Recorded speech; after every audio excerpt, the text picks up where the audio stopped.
नमस्कार विश्ववाणी में आपका स्वागत है। मैं श्री गोपाल नारसन। सबसे पहले मुख्य समाचारों पर एक नजर।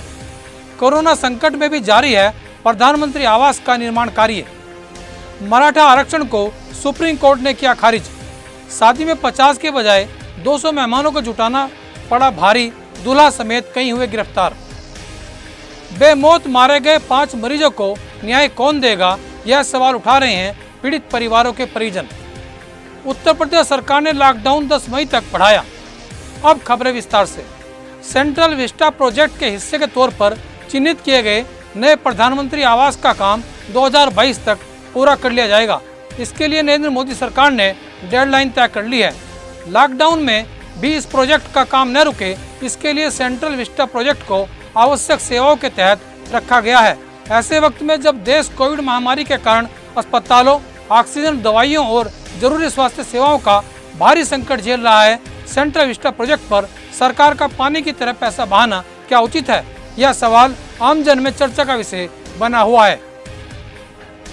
उत्तराखंड के चमोली में मंगलवार को तबाही मचाने के बाद आज बुधवार को राजधानी देहरादून में सुबह 11 बजे के बाद अचानक मौसम खराब हो गया।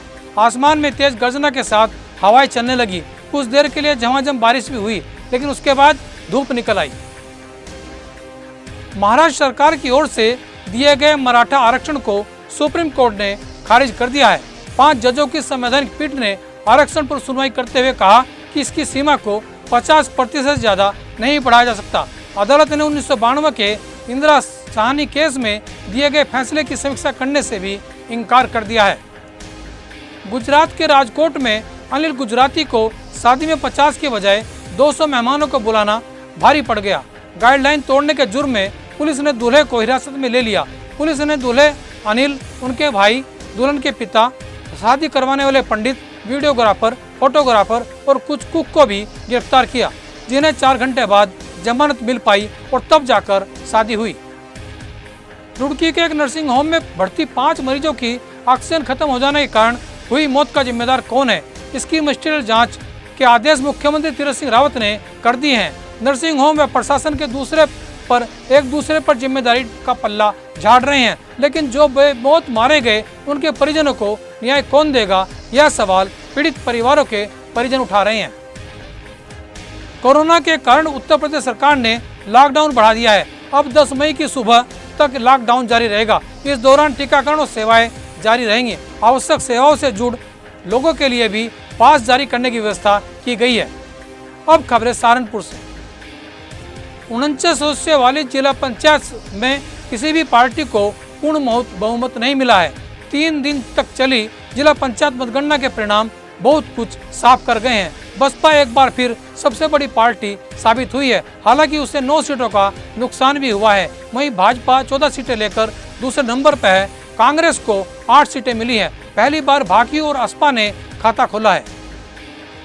सपा विधायक संजय गर्ग ने कमिश्नर को पत्र लिखकर अपनी विधायक निधि से 200 ऑक्सीजन सिलेंडर खरीदने की अनुमति दी है, जिन्हें जरूरत वाले मरीजों को दिया जाएगा। गांव कोलाहेड़ी की नवनिर्वाचित प्रधान प्रियंका सैनी MSc B.Ed है। उनके पति अनमोल इंजीनियर हैं।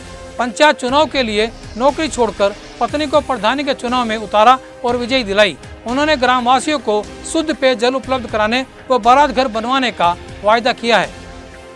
रुड़की मेयर गौरव गोयल ने मुख्यमंत्री से सिविल अस्पताल में ICU बेड वार्ड शुरू करने व रुड़की क्षेत्र में ऑक्सीजन गैस प्लांट लगाने की मांग की है। रुड़की में ऑक्सीजन के अभाव में 5 मरीजों की दुखद मौत के बाद यह मांग की गई है।